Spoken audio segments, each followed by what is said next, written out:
just as the winter flu ramps up. A new COVID variant is spreading quickly, with a spike of the illness showing up in wastewater testing. The Institute of Environmental Science and Research says the prevalence of COVID in the community started rising at the start of May with the introduction of a new variant. This one's called Nimbus. Is that because it's like a light cloud? I don't know. Adding it is the quickest moving strain that we've seen in a while, trending faster through communities than any version we've seen since summer 2023-24, if you cast your mind back. We had quite a few people getting COVID back then. At the same time, winter colds and flus are ramping up. GPs are reporting an influx of patients with flu-like symptoms. Some urgent care clinics are bracing for steeper demand as the flu season peaks mid-year. So July is probably where we're supposed to get really hammered. Nelson's urgent care clinic says it was treating about 90 patients a day, but they're expecting more. Dr. Luke Bradford from the Royal College of GPs is with me now. Luke, good afternoon. Hi, Leah. How are you doing? Well, I'm doing well. I'm fine. I'm box of fluffies at this stage. Are you good? Yeah, there has been some flu in my house, but I'm okay. Oh, yeah. Jeez. Well, look, firstly, I want to talk about Nimbus. Wastewater testing shows that we've got a new quick-moving COVID strain, and it's showing more in the community than's actually being reported.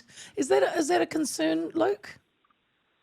So it's a concern in that we've got a new COVID which seems to have mutated and is slipping past our immune systems, in that we are, and so people are catching it a lot more than the variants that are wandering around the last 2 years.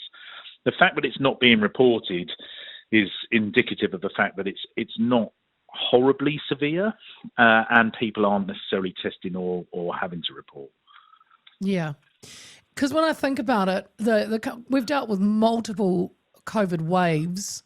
And as you just said, the virus it could be relatively mild now, and it's still evolving. Do you know why it's called Nimbus? No, I don't actually. I don't. Sorry. No, that's all right. Yeah. So you've mentioned, rats now. You've got to pay for them. Also, the fact many people can't be bothered. Is that fair to say? And they won't report it. Yeah, absolutely. I mean, and the reporting doesn't. Other than for sort of our surveillance, doesn't really add a great deal. We get more probably from the wastewater surveillance of viral shedding to give us an idea of what's going on.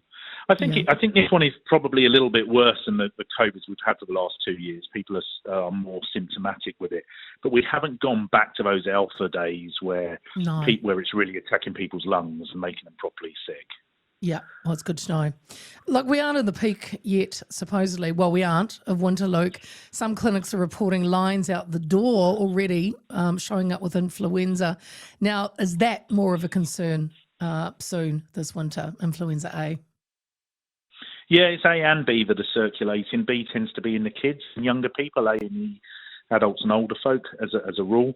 And certainly they're quite nasty bugs. And we see this every year. We see a very steep acceleration of flu season over a week to 2 weeks, where we get up to sort of peak, and we're definitely in that now. And people will see it. The listeners will be like, they'll see that their kids' classes are empty, people are off work.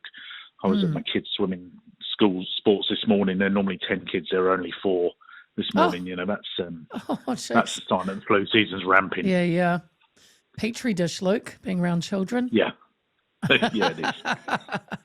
But look, flu isn't the only nasty that keeps the clinics busy, is it? There's also RSV. Can you explain what that is?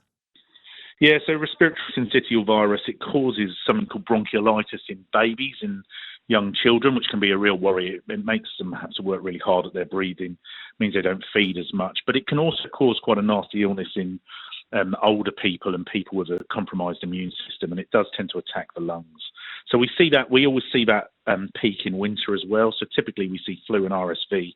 The difference this year is we're going to put a winter COVID spike in as well. Oh. So you mentioned older babies and older people. Are there those in the community that have to be particularly careful? And I get that you've named them, always the elderly and young, and especially with influenza and COVID. Yeah, so COVID, not so much the young people. It is more the Yeah. immunocompromised and the very elderly. Flu, again, the very elderly or people with chronic diseases. It does make kids, flu B makes kids pretty yucky, but hopefully most of them get through that okay. And RSV, yeah, the young babies are the ones we watch out for. If you've got a baby who's really struggling with their breathing or decrease on their feeds, we really want to see them. Yeah. Luke, we know that we've got staffing shortages in healthcare. You know, you and I have spoken about GPs before and nurses and doctors. Is there a bit of concern that clinics and hospitals will cope this winter with, you know, the triple COVID, flu, RSV? Look, we get winter illness spikes every year, so we're well used to knowing that we have to adjust for it. We've tried to get people who are vulnerable to immunise. We try and get our chronic illness people to come through pre-flu season, and we adjust to do some acute clinics, respiratory clinics. The EDs and the hospitals know. We do see a cancellation of planned care through hospitals at the peak of a flu season because the beds are all full and they can't take the post-ops. So that is an issue. But we're well set up to cope with these. The spike so far this year is not as big as the last couple, but America and Australia have done it pretty hard. So and if we do follow that, then we could be in for a bad one.